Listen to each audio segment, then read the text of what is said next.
विषय असा निघाला होता की हिच्या माहेरच्या गावामध्ये ना 3 बायांचं दागिनं बायांनी हाताने असं काढून दिलं. काढून दिले ते. 3 शिरे 6 हात तया माझा दंडवत.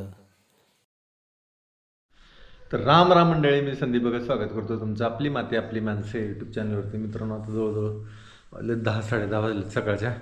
जेवण हे झालं आमचं आणि हिने अजून परत चालू केले धपाटा बनवायला. धपाटं हे कशासाठी बनवणार आहे तर जायचं आहे हिच्या आजीकडं, आहे ना का? हां, जुन्या माणसांना जुन्याच गोष्टी आवडतात खायला. बरं. त्यांना थोडीच बिस्किट हे नसलं आवडणार आहे. नाहीच की. तर जाऊन यायचं आपल्याला. मोटर चालू केली सकाळ सकाळ, कारण की गव्हाला आज पाणी द्यावं. आजचा शेवटचा दिवस म्हणलं गव्हाला पाणी द्यावं. म्हणजे आज दिलं की बास, का अर्धा होईल सगळा गहू. आणि मग त्याला पाण्याची गरज नाही का 8 दिवस तरी मस्त दिसायला लागला पाणी द्यायला लागल्यापासून गहू. का ग चांगला दिसत, फरक तर पडायला लागलाय. फरक पडायला लागला. फक्त या गव्हाची लोंबी असते एकदम लहान छोटीशी, एवढीच लोंबी. देशी म्हणल्यावर देशीचं कसं असतं, आकारमान लहान असतं पण आतमध्ये भरपूर कस, जीवनसत्व, प्रोटीन, कार्बोहायड्रेट सगळं सगळं सगळं ठासून भरलेलं असतं. आणि हीच विपरीत बियाणं जे आहे त्याच्या विरोधात जे हायब्रिड. पण आता हायब्रिडसुद्धा वाईट नाही, चांगलंच आहे. फक्त मला काय म्हणायचं, हायब्रिड जरी असलं तरी ते चांगलंच खायला, फक्त ते नैसर्गिक पद्धतीनं पिकवलेलं असावं. जास्त कीटकनाशकं, त्याला केमिकलचा वापर नसावा. हायब्रिड खाल्ल्यामुळं काही इजा होत नाही कुठली आपल्याला, फक्त त्याच्यातलं जे कीटकनाशक आहे ते का ते आपल्याला त्रासदायक देते ते. आता हिच्या आजीकडं निघालो आहे आम्ही. आजीकडे चालली. काय घेतलं आजीकडं? भाजी रानातली काय नाही घेतलं. काय घेता जे आपल्याकडे आहे तीच घ्यायची. ती आपली मनी नामा तेवढी महाग येते, त्यांना सोडून यावं लागेल तिकडं. हां, हे आले तीच की. हां, त्यांना सोडून ये. तू तरी ये ना तर मी तरी येतो. तुम्हीच या. घरी आहे का नाही कोणी? आजी झोपली दारातच. मामी कुठे गेली? कुठं ग? काय काढते ती? गायला खायला गवत काढा गेले ते बाई. बरं. आली मामाच्या शेतात. मामी इकडे बाहेर आल त्या कुठे गेल्या? घराच्या कडेला मस्त असं शेवग्याचं झाड. मामी इकडे गेले काय की गुरांकडे. काय काय लावलंय बघू शेतात मामाच्या.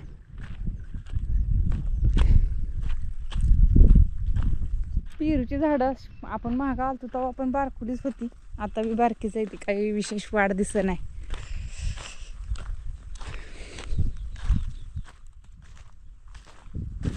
आंब्याचं झाड माझ्या आजोबांनी लावलेलं आहे. आजोबांना जाऊन आता झाली 10 वर्ष. लय झाडं लावायचं वेळ होतं बरं का. ही पूर्ण पाठवान ना सगळी आजोबाने आंब्याची झाडं लावली होती. पण उन्हाळ्यात काय होतं, पाणी कमी पडायचं आणि झाडांना नाही, शेतीला पाणी कमी पडायचं. मग फक्त झाडांना पाणी द्यायचं. त्यामुळं गुरं राखी इकडलं सगळं पडाक असल्यामुळं काय करायची, अचानक इथं पाण्याची एक खड्डा केलेला आणि त्यात गुरांना पाणी सोडलेलं. ती गुरं राखी काय करायची, पाणी पाजायची आणि झाडं बी चारून जायची. त्यामुळे झाडं काय आलीच नाही. ती लसूण लावलाय आजीनी मामीनी, चांगला आलाय की. मला वाटतं ही लसूण आमच्या बरोबरच लावलाय काय की उशिरा जरा.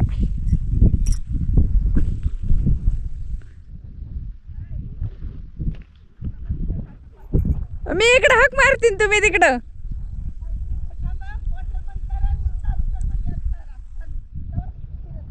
बर बर बर. रोप कुठं आहे? पिंपळाचं रोप कुठं आहे? टाकलं वय. बर बर बर. आता मी आलीच इकडे, तर मोटर बंद करा म्हणते त्या मामी. चला, लय दिवस झाले मामांच्या शेतात मी इथपर्यंत येते, इकडं पुढं कधी जातच नाही. चांदवेलच आहे नुसतं ह्याच्यात. तर 1-2 तास थांबलो आम्ही इथं, निघालो. आता बापू आला असेल घरी. घरी बापू आला असेल. आणि असा रस्ता आहे त्या चालत जायला सुद्धा बराबरी आहे, मध्ये नुसते खडूच. नाही, पण अशा रस्त्याने चालत जायला सुद्धा लय बरं वाटतं. शांत लांबपर्यंत चालत चालत चालत जायचं, शेतखेड बघत बघत बघत. शेतातले बदल झाले आता. हां, सगळ्यांच्या शेतीमध्ये बदल झाला आहे. इथं ज्वारी आहे बाबा एका ठिकाणी. त्यांची तेवढी जर हां, नाही तर ज्वारी कुणी करत नाही आता. ज्वारी काढायला नको वाटायला लागले लोकांना. ज्वारीच लय ताप आहे. चुली ही बाहेर आहे अशी. काय करतोय भैया? शाळेला नाही का गेला? गेलता का आज सकाळची शाळा? ज्वारी मला वाटते दगडी आहे काय की? नाही नाही, दगडीची खाली हे अगं बघ ना, कणस मिसळ आहे. मिसळ दगडी बी आहे, दगडी बी आहे आणि दुसरी बी आहे. पाखराने पाक भोगा केली ही बी. काय नाही ठेवलं दगडीची कणसं अशी आता, फक्त ऊस लावायचा आणि अशात पोट्याने पाणी फोडून द्यायचं. हळूहळू खाली जातं मुरत मुरत पाणी. असंच चालू आहे सगळीकडे आता. आलो घरी, मला वाटलं बापू आला असेल, पण नाही आला अजून बहुतेक. आजी पैसे थांबला काय की आहे का नाही? तू काय लागले आल्या करायला? दळण. आता लाईट जायचा टाइम झाला. होते मी सकाळी जाताना गावात दळून गेलती. हां, एवढंच आहे का? टाक की मग, चालू जरी करतो बरं. एवढे एक तर होते की बरं आहे का नाही? काय दळण निवडायचं तिथं दळायला बी टाकायचं, दोन्ही काम. पटकन होय. तुझं काय बोलायचं काम आहे का? तुझ्यासारखं सुख आहे का कुणाला? हां, राजीची गाणीच. होय पांडू. तर आम्ही आलो इकडं आता. मी होईल का असला मग? आता विषय काय निघालाय ते बी सांगतो तुम्हाला. ऐका आता. चालू केलं मला माहित नाही. हां, विषय असा निघाला होता की हिच्या माहेरच्या गावामध्ये ना 3 बायांचं दागिनं बायांनी हाताने असं काढून दिलं. काढून दिले ते. आणि हिच्या मनात पण असं आलं की आपलं बी आईने तसं. फोन करून सांगितलं मला. हां, तुझी हिच्या मनात बी असं आलं. नसल्यानंतर कोण बाहेरची व्यक्ती आली तर बाहेर निघू नको घराच्या, हां, आणि कुणाला दान करायला जाऊ नको. नाही खरं आहे म्हणलं. फसवतात लोक. फसवतात आता आई लोक. तीच विषय बोलत होती. तुम्ही मागणार आणि मी मागणं चालू केलं आणि ही म्हणली माझ्या बाबतीत होईल का असं? का नाही होणार? का नाही होणार? होणार की. ही ह्यांच्याकडे एक विद्या असते. ती विद्या आता बरीच लोक म्हणतात आपणहून काढून देतात दागिने. म्हणजे ह्याचा अर्थ काय? ह्याचा अर्थ असा की एकतर ह्यांच्याकडे एक पावडर असते. ती पावडर जर का थोडासा जर गंध तुम्हाला दिला की तुम्ही संमोहित होताय, किंवा ह्यांच्याकडे एक विद्या असते. ते विद्येच्या जोरावर ही कामं करतात. आणि अशी अजून माणसं लय येते ह्या जगामध्ये. तुला अजून एका पाहुणीने पण केलं, त्याला 20-22 वर्ष झाली पंढरपुरात. हां, ती माणूस तर बोलत अगं आपल्या आत्यानी मोडणीमच्या आत्यांचं झालं की तसं त्यांनी स्वतःहून काढून दिलं. हा, आणि ती निघून गेल्यावर बाया, आणि मी कसं काय काढून दिलं, आणि मॅच दिलं काढून अजून, अशी म्हणायची आत्या. मॅच दिलंय तर खरं, पण मलाच कसं काय कळलं नाही, असं होतं ते. अशा गोष्टी घडते त्या, तर सावधान. आणि दुसरी गोष्ट म्हणजे की आपल्याला असं वाटतं की समजा रस्त्याने चाललो, आता आमच्या भागात तर लय प्रकरण तशी घडते ती. मोटरसायकलीवर जर चाललो आपण, मोटरसायकलीवर जर चाललो तर एखादी बाई येते, गरीब दिसते तुम्हाला, आणि म्हणते मला तिथवर सोडावं मला. आपल्याला वाटतं की दया.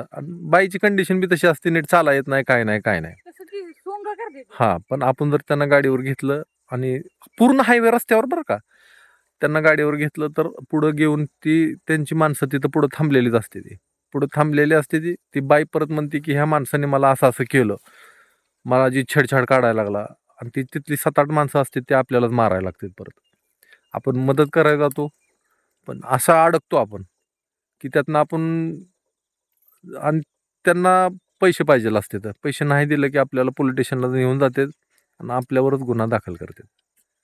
ही यांची एवढी पावर बी आहे. कुणाला मदत करायची बाहेर ही लय अवघड आहे. ही प्लॅनिंगच रचलेलं असतं सगळं, आणि त्याच्यात आपण बरोबर फसतो. कसं काय करायचं? त्यांना मदत करावर न मार. नाही, ह्या भागात कसं, आमचा भाग जरा आडमोडी असं असतं ना, कुठं आडमोडी रस्ता आहे तसं. आपण पण एकदा त्यांच्या कचाट्यात गहलो असतो, पण माझ्या स्वभावामुळे मला वाचवलं. आता तुम्हाला मी दाखवतो. गावाकडे शक्यतो असा रस्ता असते, तर एकच रस्ता, किंवा मोठा जर रस्ता असला तर मध्ये खडी असते आणि त्या खडीच्या कडला असा रस्ता असतो एवढाच. मग खडीवरनं गाडी धडधड करते म्हणून माणसं ह्या रस्त्याने मऊ रस्त्याने गाडी घेते ती. मग मी, सुचिता आणि क्षितिज गाडीवर आणि आम्ही चौघजण ह्या रस्त्याने निघाल्यानंतर रस्ता होता हितनं इकडं असा, हितनं एवढी खडी होती अशी, आणि ह्या खडीच्या कडला आम्ही असं निघालो होतो. तर पूर्ण 2 मोटरसायकली आल्या. एक मोटरसायकल होती ती ह्या माधवनी आलती अशी, खडीवरनं गाडी घातली होती त्यांनी, आणि एक मोटरसायकल होती ती ह्या रस्त्याने बरोबर आमच्या समोरनं आलती. पण माझं म्हणणं असं होतं की ही माझी डावी बाजू आहे, तर त्या माणसाने मला साईड द्यावी. पण त्यांचा प्लॅनिंग तसा नव्हता. त्यांचा प्लॅनिंग होता ही गाडी, इकडचा जे माणूस आहे त्यांनी येऊन माझ्यापाशी गाडी थांबवायची आणि माझ्या पुढच्या माणसाने येऊन पण माझ्याच पुढे गाडी थांबवायची, म्हणजे मला कुठं जाता येणार नाही, कुठं हलता येणार नाही. पण मला राग आला, मी गाडी अशी जोरात घेतली आणि सरळ त्या पुढच्या माणसाला म्हणलं, काय व्हायचं ते होईल, ते धडकवून टाकतो म्हणलं ह्याची साईड नसताना चुकीच्या मार्गाला कसं काय आलाय ते. मग माझी गाडीचा वेग बघून त्यांनी पटकन हितली गाडी इकडे घेतली आणि मी सनाट निघून गेलो. मी जर थांबलो असतो इथं तर तुझ्या गळ्यातलं जेवढं आहे नाही तेवढं गेलं असतं. आपल्याला मार बी बसला असता. का नसता बसला असतं की मोबाईल गेला असतं, कॅमेरा गेला असता, दागिने गेला असतं, सगळंच गेलं असतं. हे असे आणि गोष्टी घडते. वेळ होती दिवस मावळून गेलेला अंधाराची. आणि नुसता मोबाईल नाही तर ते काय करते, ते तुमच्या मोबाईलमध्ये फोन पे असतो, फोन पेवरचं सगळे पैसे उडवतात आणि ते त्यांच्या खात्यावर घेत नाहीत. कुणाच्या खात्यावर घेतात की जी माणूस मरून गेलेला आहे, मेलेला आहे, अशा लोकांच्या खात्यावरती पैसे जमा करतात आणि तिथनं त्यांचे ते काय करतात ते त्यांनाच माहिती आहे. मला बऱ्याचदा असं वाटतं की ह्याच्यामध्ये जाऊ दे, बोलून उपयोग नाही. बऱ्याच गोष्टी पण सामील असते, ते जे रक्षण करते ते पण सामील असते त्याच्यामध्ये. तर अशा गोष्टी आहेत, त्याच्यामुळे आपण सावध राहावा. खेड्यात सुद्धा जीवन जगायचं एवढं हे नाही, शहरामध्ये सुद्धा आहे. प्रत्येक भागामध्ये प्रत्येक जण फसवा करायला लागलेला आहे. काय करायला लागले तो?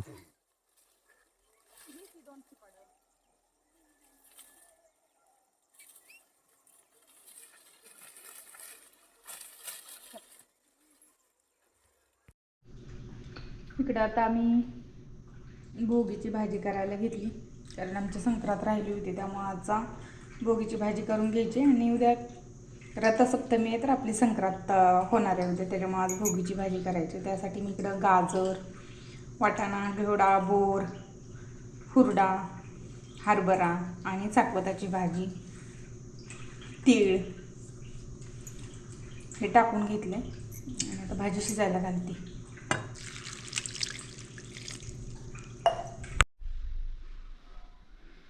मस्तपैकी आपलं ताट तयार झालंय. खेंगाट म्हणतात इकडे ह्या भाजीला, आणि भाकरी आणि राळ्याचा भात. प्रसाद आधी ठेवायचा आणि एक 10 मिनिटांनी आपण हे ताट जेवायला घ्यायचं.